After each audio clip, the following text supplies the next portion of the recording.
안녕하세요. 코인대학교입니다. 이번 시간에는 강세삼각형에 대해서 말씀드릴게요. 강세삼각형, 러닝 트라이앵글. 근데 이제 우리가 용어는 정확히 알아야 되니까 제가 용어에 대해서 좀 설명드릴게요. 우리가 알고 있는 러닝 트라이앵글은 보통 기존의 엘리어트 파동 이론가들이 얘기하는 러닝 트라이앵글은 이제 우리가 이제 요즘에 이제 유튜브나 다른 매체들을 통해서 많이 이제 접하고 있는 게 이제 네오웨이브죠. 네오웨이브, 네오웨이브. 대표적인 게 글렌 릴리라고 하시는 분이 쓴 게 네오웨이브예요. 그리고 이제 기존의 엘리어트 파동 이론가들이 그러니까 기존의 예, 엘리어트 기존 엘리어트 파동 이론가들이 말하는 러닝 트라이앵글, 러닝 러닝 트라이앵글과 그 글렌 릴리가 쓴 네오웨이브구에서 이제 언급하고 있는 러닝 트라이앵글은 다른 삼각형입니다. 예를 들어서 네오웨이브에서 말하는 러닝 트라이앵글은 이제 요 지금 설명하는 요렇게 우리가 알고 있는 요렇게 오늘 설명드릴 내용은 이렇게 세기형으로 된 거를 네오웨이브에서는 강체삼각형이라고 하고요. 기존의 엘리어트 파동 이론가들이 얘기하는 러닝 트라이앵글은 수렴형 우리가 알고 있는 수렴 삼각형에서 A보다 B 이제 예를 들어서 이제 B가 더 큰 예를 들어서 A보다 B가 더 큰 A, B, C, D, E 그러니까 B가 A보다 더 큰 삼각형 수렴 삼각형을 러닝 트라이앵글이라고 했어요. 요것도 네오웨이브에서는 요것도 삼각형 이름이 있죠. 네오웨이브에서 이걸 뭐라 그래요? 불규칙 삼각형, 일레귤라 트라이앵글이라고 하죠. 그러니까 똑같은 삼각형을, 그러니까 저는 좀 이게 좀 불만인데 문제는 요 이제 기존의 엘리어트 파동 이론가들이 이제 언급했던 아니면 기존에 썼던 용어를 이분이 이제 그랜들리라고 하는 분이 용어를 좀 통일하면 좋을 걸 용어를 다 바꿔놨어. 지 입맛에 맞게. 그래서 이게 좀 문제다. 그 용어 통일이 안 돼 있다. 아니면 그러면 정말 새로운 용어를 쓰든가. 이게 저는 제일 좀 이제 문제라고 생각해요. 왜냐면 기존에 있는 용어들을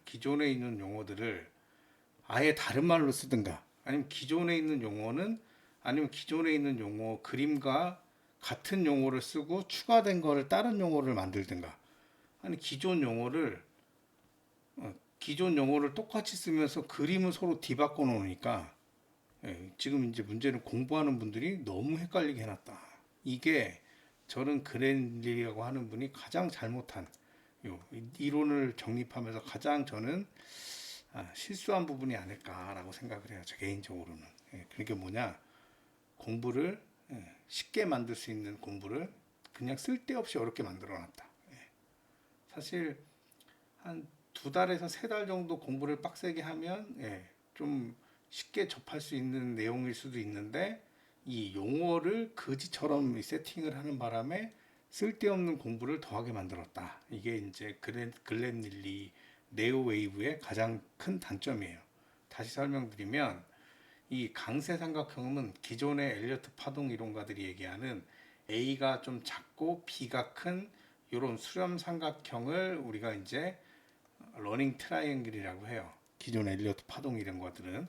그런데 글렌 릴리가 만든 네오웨이브에서는 A가 좀 작지만 B가 좀 크고 이런 이런 한쪽 방향으로 이렇게 올라가는 추세선이 한쪽 방향으로 이렇게 올라가는 쐐기형 모양을 가진 이 삼각형을 러닝 트라이앵글이라고 한다.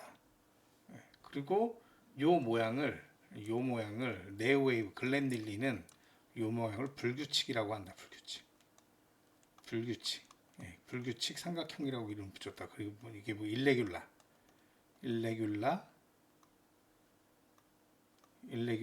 이름을 붙여요. 그러면 기존 엘리어트 파동 이론가들은 요거를 뭐라 그런다? 스키드 트라이앵글이라고 한다. 또. 그러니까 기존에 있는 용어를 그냥 쓰면 될 거를 저는 왜 이 짓을 했는지 모르겠어요, 사실은. 예, 그냥 왜 이랬는지 모르겠어요, 사실. 예. 그러니까 이 용어를 굳이 통일해서 쓰면 될 거를 굳이 이상하게 만들어 놨다.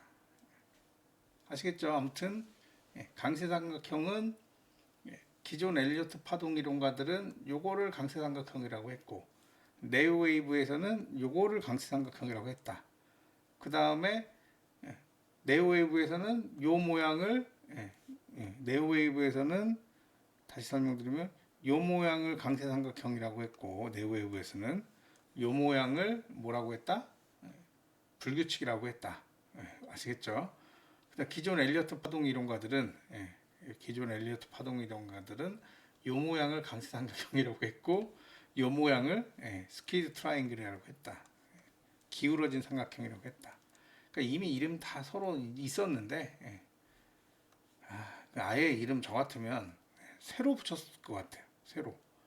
굳이 있던 이름을 굳이 좀 아무튼 저의 그냥 공부하면서 좀 불만 사항이었습니다. 불만 사항.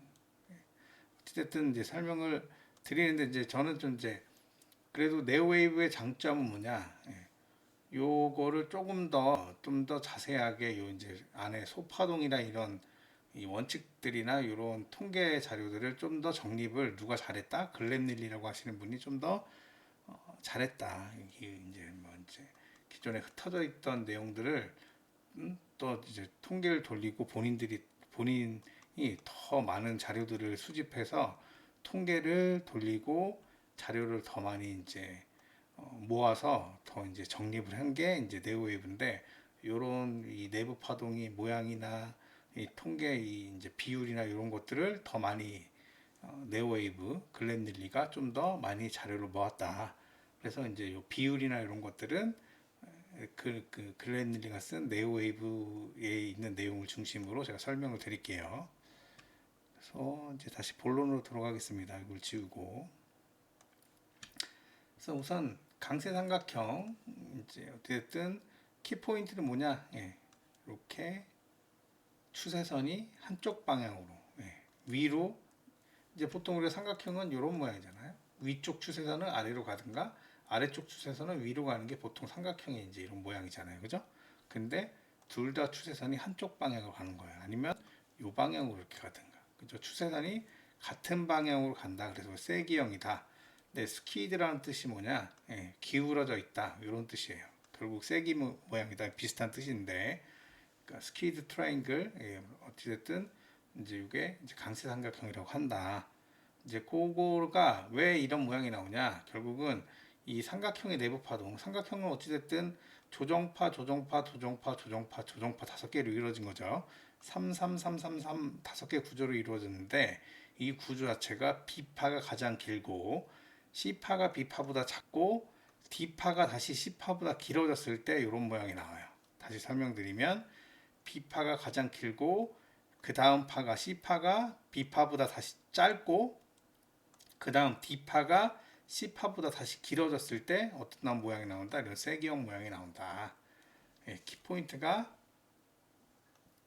AC 추세선과 BD 추세선이 같은 방향이다. 그래서 세기형 모양이 나온다. 키포인트는 B가 A보다 크고 C가 B보다 작고 D가 C보다 큰 형태가 나오면 결국 이게 세기 모양이 나오는 구조가 된다. 그죠? 그 다음에 키포인트는 결국 내부 파동 가장 긴 게 B파가 가장 길거든요. 결국 이 분출은 이 B파, 내부 파동 가장 긴 B파의 1.618에서 2.618이 가장 길다. 그리고 이제 보통 여기서 이제 크게 분출이 이루어지면 단기적이든 바닥이나 천정일 가능성이 높다. 이게 이제 강세삼각형 이거 알아보기가 쉽진 않은데 강세삼각형 어디 나온다? 4파 또는 지그재그의 B파에 나오는데 우리가 이제 일반적인 우리가 보는 지그재그의 B파에는 이게 우리가 알 수 없다. 이제 우리가 알고 있는 일반적인 지그재그는 보세요. 지그재그의 기본 조건이 뭐예요? A, 임펄스, 그 다음에 B, 조정파가 618을 넘지 않고 다시 임펄스 나오는 게 지그재그죠. B파의 조건이 뭐예요? 이 처음에 임펄스를 무조건 1원이라도 되돌리는 게 지그재그 조건이죠. 근데 강세삼각형은 결국 위로 가요. 그죠? 이거 1원을 되돌릴 수가 없는 구조예요. 그죠? 그래서 보통은 일반적인 지그재그는 안 나오고 우리가 알고 있는 삼각형의 내부 파동 중에 이런 여기에 삼각형에 이제 임펄스 다음에 여기에 이제 강세삼각형 다시 임펄스 이렇게 삼각형의 내부 파동에 이런 모양이 나올 수는 있어요. 그래서 이제 이게 이제 지그재그 형태로 이런 임펄스 강세삼각형 다시 임펄스의 조정 파동이 형태로 나올 때는 대부분 어디 나온다? 삼각형의 내부 파동 형태로 나온다. 무슨 말인지 알겠죠? 일반적으로 지그재그 형태로 단독으로 이렇게 이제 본인 단독으로 나오는 경우는 거의 저도 본 적은 없는 것 같아요. 백테스트에서도 뭐 과거 차트 막 찾아봐도 제가 뭐 못 발견했을 가능성이 높은데 이거는 본 적이 없다. 그 다음에 강세삼각형은 4파에 나오는 거로 돼 있는데 저도 이제 거의 못 찾았고 뭐 닐리에서도 나온다고 돼 있는데 뭐 아무리 찾아봐도 별로 이게 이론은 이렇게 돼 있지만 그 네오웨이브를 소개한 책의 뭐 사이트나 그런 데도 이론상으로 자기네가 그려놓긴 했고 예시도 찾아봐도 없더라. 근데 사파 그림은 제가 좀 이따 설명드릴게요. 어찌됐든 그러니까 강세삼각형도 어찌됐든 4파에 나온다고 생각하시면 돼요. 4파에 나오는 겁니다. 삼각형이니까 그죠? 뭐 강세삼각형 4파에 나온 거다. 그 다음에 이제 지그재그의 B파에 나오지만 일반적인 우리가 동떨어진 지그재그의 B파에 나올 수는 있는 게 아니고 왜냐면 이거는 강세삼각형이 나오면 이 삼각형이 세기 형태로 나오기 때문에 임펄스 다음에 세기 형태 나오고 다시 임펄스가 나오면 이제 되돌리지 못하는 형태가 나오기 때문에 이거는 요 자체가 삼각형의 내부 파동이 된다. 그래서 삼각형의 내부 파동 형태로 나오고 또 예를 들어서 그냥 동떨어진 자체로 예를 들어서 그냥 지그재그로 이 형태로 나오진 않는 것 같다. 아시겠죠? 다시 여기 지워서 설명드리면 다시 설명드릴게요. 여기 다시 B파가 가장 길다는 의미는 그러니까 B파가 가장 길어요. 어찌됐든 이게 이제 우리가 이제 그러니까 어찌됐든 A, B, C, D가 다 조정 파동이죠. 조정 파동 중에서도 조정 파동의 힘이 다 다르겠죠. 뭐 이중 지그재그, 삼중 지그재그, 연장된 지그재그, 연장된 플랫 이런 것들이 힘이 세잖아요, 그죠? 그러면 결국은 B파가 그런 것들이 가장 많이 나올 거고, 그럼 C파가 B파보다 작으니까, 그죠? 요 다음에 그 이중 지그나 삼중 지그재가 나오면 그거보다 힘이 작은 조정 파동이 나올 거고, 그 다음에 D파는 얘보다는 힘이 센 왜? D파가 C파보다 크다고 돼 있죠? 그러면 얘보다 C파보다 D파가 더 큰 조정 파동이 나올 거고 그런 형태가 나오겠다. 근데 읽어보시면 돼요. 여기서 키포인트는 뭐냐? 중요한 거 보세요. 강세 삼각형 자체가 추세 방향으로의 힘이 큰 형태이기 때문에 삼각형의 A나 E는 이전 충격 파동이나 D 파동을 크게 되돌리지 못한다. 요게 키포인트. 이게 뭐냐? 보세요. 제가 이건 이제 요거 강세 삼각형은 이제 4파동이 나온다 그랬죠. 예를 들어 임펄스에 이제 3파동 보세요. 3파동 임펄스가 나왔어. 그 다음에 이제 강세 삼각형이 나오는 거예요. 강세 삼각형을 제가 그려볼게요. 이제 A, 그죠? B, C, D, E가 나온 거예요. 무슨 말인지 알겠죠? 그럼 이게 추세선을 그려보면 제가 추세선을 그려볼게요. 추세선을 이렇게 그렸을 때 이런 모양이 나오는 거예요. 그래서 A, B, C, D, E 아시겠죠? 그래서 추세선이 이렇게 추세선을 요거를 조금 치워볼까요? 뭐 하나만 치워볼까? 추세선을 좀 더 이쁘게 이렇게 이쁘게 좀 그려줘야 되는데 잘 안 제가 이제 똥손이라서 마우스로 하다 보니까 똥손이라서 이렇게 지금 그리고 있는 거예요. 이렇게 그리고 지우개를 이걸 좀 그려볼까? 아이고 다시 한번 파란색으로 해볼까요? A, B, C, D, E 그 다음에 이제 오파가 나오겠네요. 오파는 요 B파에 이제 1.618, 1.618 뭐 이렇게 어떻게 또 오파가 이렇게 되겠죠. 이런 모양을 한 게 이제 강세삼각형인 거예요. 아시겠죠? 근데 이제 중요한 보면 이 강세삼각형 자체가 이 이제 보세요. 임펄스의 추세 방향으로의 힘이 세니까 강세삼각형이 요 추세 방향 이제 AC 추세선이나 BD 추세선을 이렇게 꺾이는 거잖아요. 그러니까 결국은 이 추세 방향으로의 힘이 센 거예요. 그러니까 보통은 삼각형이 내부 파동이 1대1로 분출하는데 이 내부 파동의 1.618에서 2.618 분출이 큰 거예요. 무슨 말인지 알겠죠? 그래서 보통은 강세 삼각형이 4파에 나오면 일반적으로 요 이제 요 강세 삼각형 위에 이제 5파동 여기가 단기든 중기든 여기가 뭐 단기 고점, 중기 고점 뭐일 가능성이 높다 이렇게 설명이 돼 있고 아시겠죠? 근데 중요한 건 뭐냐면 이 파동 자체가 이 중요한 키포인트가 이 파동 이 강세 삼각형 자체가 이 추세 방향으로 힘이 센 거잖아요. 그죠? 추세 방향으로 힘이 센 파동이기 때문에 이 자체가 요 처음 나오는 요 A 파동이 여기 A 파동 있죠. 아이고 이걸 되돌리는 게 이건가? 네. 처음 이 처음 나오는 요 돌리는 이 A 파동 자체가 이 이전의 충격 파동을 0.38 이상 되돌리지 않는다고 되어 있어요. 여기 중요한 키포인트. 일반적으로 이 강세 삼각형 자체가 추세 방향으로의 이전 추세 방향으로의 힘이 원래 센 삼각형이기 때문에 요 추세 방향의 반대 방향으로 있는 요 A 파동 자체가 이전 충격 파동을 0.38 이상 되돌리지 않는다. 첫 번째 조건 아시겠죠?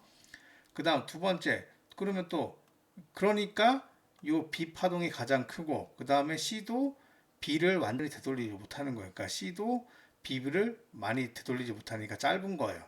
그 다음에 E도 그러면 D를 완전히 되돌리지 못하겠네요. 짧은 거예요. 그래서 E도 일반적으로 0.38이밖에 못 되돌린다. 뭐를? 여기 E도 D 파동에 일반적으로 0.38이밖에 못 되돌린다. 많이 되돌려도 0.618을 되돌리지 않는다고 되어 있어요. 여기 0.6 키포인트. 그러면 여기 이제 마지막에 볼게요. D가 이렇게 있고 D가 이렇게 있고 2파가 이렇게 간다고 해요. 2파가 이렇게. 근데 2파가 이렇게 있을 때 이제 D파에 일반적으로 0.618을 넘지 않는다고 돼 있어요. 그런데 여기 보시면 우리 임펄스 배울 때 1파가 이렇게 있고 2파가 0.618을 넘지 않는다고 했죠. 1파에. 그죠? 1파에 0.618을 되돌리지 않는데 1파의 일부가 0.618을 되돌릴 수는 있죠. 뭐 2파가 A, B, C가 여기 있으면 C파의 종점만 그죠? A, B, C면 C파의 종점만 0.618을 이상을 되돌리지 않으면 되고 2파의 이제 A파는 그죠? A파는 0.618 살짝 넘을 수 있다 돼 있죠. 그래서 여기 내용도 뭐냐면 2파도 조정파동일 거 아니야. 2파의 일부가 0.618을 살짝 넘어갈 수 있지만 어찌됐든 종점은 0.618을 못 되돌린다고 되어 있어요. 어찌됐든 무슨 말인지 알겠죠? 그리고 이 강세 삼각형의 2파도 삼각형이기 때문에 결국 이것도 강세 삼각형이잖아요. 그죠? 2파도 뭐가 될 수 있다? 2파도 삼각형이 될 수 있다. 키포인트 뭐냐? 다시 설명드리면 키포인트는 이거 잘 아셔야 돼요. 키포인트는 D파가 이렇게 있고 2파가 시간을 끄면서 삼각형을 그릴 수 있다. 하지만 제가 말씀드렸듯이 삼각형의 종점은 이제 여기서 보면 D파가 여기죠. 그 다음에 2파 종점은 요 D파에 그죠? 0.618을 넘어가지는 않는다. 근데 그러면 여기 2파의 소파동 A, B, C, D, E 예를 들어서 소파동 중간에 있는 소파동들은 일부 넘어갈 수 있다 없다? 넘어갈 수 있다. 아시겠죠? 요게 이제 키포인트겠죠. 하지만 종점은 0.618을 넘어가진 않는다. 그러면 뭐 여기서 우리가 알아야 되는 게 이게 강세 삼각형이 의심이 된다. 그러면 여기서 2파의 그러면 2파의 위치를 우리가 알 수 있겠죠. 뭐 0.382에서 첫 번째 진입을 할 수 있겠고 0.618, 0.618에 이제 두 번째 진입을 할 수 있고 손절 라인은 그죠? 여기 D파의 시작점 그죠? 여기 D파 시작점 여기 손절 라인을 잡을 수도 있겠죠. 아시겠죠? 0.618 넘어갈 수는 없다. 이게 첫 번째 이제 진입 이제 포인트가 될 수 있고요. 왜냐면 이거는 명확하게 0.618을 넘어갈 수 없다고 돼 있기 때문에 이거를 좀 활용할 수도 있고요. 이 다음 페이지 넘어가는 거 다음 페이지도 또 좋은 타점이 좀 설명돼 있습니다. 어찌됐든 이제 요 강세 삼각형 요 이제 모양은 중요한 게 뭐냐면 모양이 이렇게 기울어져 있는 거. 근데 사파동에 나올 수 있다고 돼 있는데 저도 이거를 이제 사파동에 이렇게 기울어져 있는 것 자체를 강세 삼각형이라고 예측하는 게 쉽진 않다. 아시겠죠? 그리고 일반적으로 이렇게 있는 지그재그를 예를 들어서 임펄스 이렇게 있고 그다음에 여기 강세 삼각형 있고 다시 지그재그 이런 형태면 요거는 삼각형의 내부 파동을 의심해야지 이거를 단독으로 지그재그로 보는 거는 제가 봐서는 안 좋은 생각 같다. 아시겠죠? 다음 페이지를 좀 보겠습니다. 정리를 하면 다음 페이지를 보면 강세 삼각형을 보시면 다 정리하면 B파 가장 길고 그죠? 그리고 키포인트예요. A파는 B파보다 짧은 거로 되어 있어요. A파가 절대 B파보다 길지 않아요. 이거는 책에 되어 있는 거예요. 그 다음에 키포인트 A는 B의 382보단 커야 돼요. 그러면 중요한 게 뭐냐면 B는 A의 261.8%보다 클 수는 없어요. 그러니까 뭐냐면 이거 여러분들 이게 이거 조건들이 아무것도 아닌 것 같지만 조건 잘 따져야 돼요. 그러니까 예를 들어서 A, B, C, D, E가 있으면 요 길이가 얘 길이하고 얘 길이가 그죠? 얘 길이의 0.382보단 커야 돼 얘가. 그러니까 예를 들어서 얘가 이렇게 있고 파동이 요만한 거 있고 얘는 이만한 게 있으면 이거 강세 삼각형이야. 이거 우기면 안 된다는 거예요. 무슨 말인지 알겠죠? 이게 내가 이렇게 파동을 봤는데 이렇게 보고 요만해. 이거 그리고 이게 모양은 자기가 이렇게 모양은 예를 들어서 내가 파동을 보는데 모양이 이렇게 있고 이렇게 길어. 근데 다음 파동이 이렇게 나와서 이렇게 해서 이게 세게 모양이 그려졌어. 야, 이거 강세 삼각형이네? 아니라는 거야. 왜? 조건이 그려졌어요. 뭐, 얘 길이의 0.382보단 커야 돼, 얘가. 무슨 말인지 알겠죠? 여기 조건 분명히 있어요. 0.382보다 커야 돼요. 그리고 반대해서 B는 A의 261.8%보다 클 수 없어요. 0.38의 역수는 261.8%예요. 아시겠죠? 그 다음에 C는 B보다 반드시 작아야 됩니다. 그리고 반드시 D는 C보다 커야 돼요. 그러니까 이런 세기형이 나온다. 그리고 얘는 만약에 여기 충격 파동에서 나오면 4파동에 나와야 되는 거예요. 4파동에. 2파동에 나오는 거 아닙니다. 4파동에 나와야 돼요. 그리고 5파동은 요 가장 긴 내부 파동. 결국은 B파동 길이의 1.618에서 2.618 요 사이고 맥스 261.8% 이상은 넘지 않아요. 4파동에 나옵니다. 4파동. 그 다음에 보통 여기 뭐라고 되어 있냐면 여기 요 B파동의 200%를 넘어가면 단기 고점, 중기 고점일 가능성이 높다. 이제 그게 꼭지다. 어찌됐든 그게 바닥이다. 그 다음부터는 반대 방향으로 많이 갈 것이다. 그렇게 생각하면 됩니다. 그리고 여기서 이제 중요한 거 아까 제가 설명드렸죠. 여기 이제 요 앞에 있는 임펄스 파동에 요 A 파동 이 러닝 강세 삼각형의 요 소파동 A 파동은 이 앞에 있는 충격 파동을 0.38 이상 되돌리지 않는다고 돼 있죠. 그다음 결국 이 추세 방향으로의 힘이 세기 때문에 요 E 파동도 이 D 파동을 0.38 이상 일반적으로 안 되돌리고 많이 되돌려도 0.618을 되돌리지 않는다고 돼 있죠. 그래서 요 E 포인트 자체가 0.618, 0.382를 타점으로 잡으면 된다고 말씀드렸죠. 그 다음에 여기 이제 중요한 키 포인트가 또 있는데 예를 들어서 지금 보시면 요거 그림이 아무것도 아닌 것 같은데 여기 보시면 예를 들어서 이거 그냥 삼각형의 내부 파동으로 볼게요. 예를 들어서 이게 하나의 삼각형이 진행되고 있다고 했을 때 여기가 하나의 삼각형의 내부 파동 때 이렇게 나올 수 있다 그랬죠. 그때 요게 하나의 삼각형의 내부 파동이라고 봤을 때 요 이 파동의 요 꼭지점이 예, 요게 이게 전체를 1로 봤을 때 여기 0.618 다시 한번 볼게요. 예를 들어서 요거 전체를 1로 봤을 때 이게 제가 봤을 때는 이거는 이게 삼각형의 내부 파동일 때를 그냥 보면 될 것 같아요. 왜냐면 이게 이제 4파동으로 이제 임펄스 전체로 보기보다는 삼각형의 내부 파동을 하나로 봤을 때 이 파동의 위치를 요거를 전체를 1로 봤을 때 이 파동의 위치가 전체 618이나 전체 382에 딱 있는 경우가 많더라. 요거는 그냥 좀 한번 보시면 좋을 것 같아요. 아시겠죠? 이게 이제 강세삼각형이 한번 읽어보세요. 강상삼각형의 이제 지그재그 ABC 형태라면, 근데 요거는 일반적으로 강세삼각형의 이제 지그재그가 강세삼각형 형태로 비파동이 나왔다. 그럼 이게 제가 아까 말씀드린 일반적인 지그재그가 생뚱맞게 이런 모양, 그러니까 지그재그 자체에 우리가 알고 있는 기본 지그재그의 일반 원칙은 뭐예요? 비파동 자체는 이 첫 번째 임펄스 1원이라도 되돌리는 게 지그재그의 기본 원칙인데, 그죠?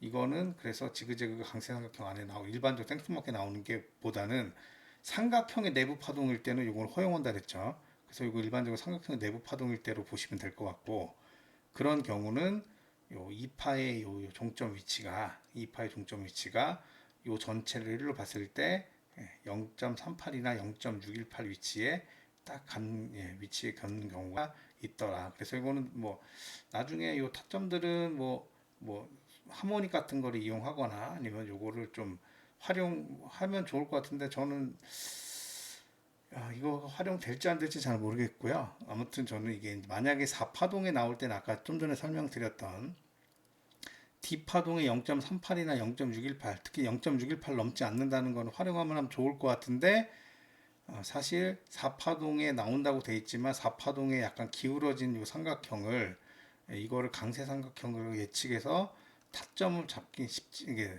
나오는 게 많지는 않은 것 같고 하지만 좀 기억을 해두시고 나중에 정말 나온다면 써먹으면 좋을 것 같은 한번 꼭 외우고 있으면 한 번은 써먹지 않을까 생각이 됩니다.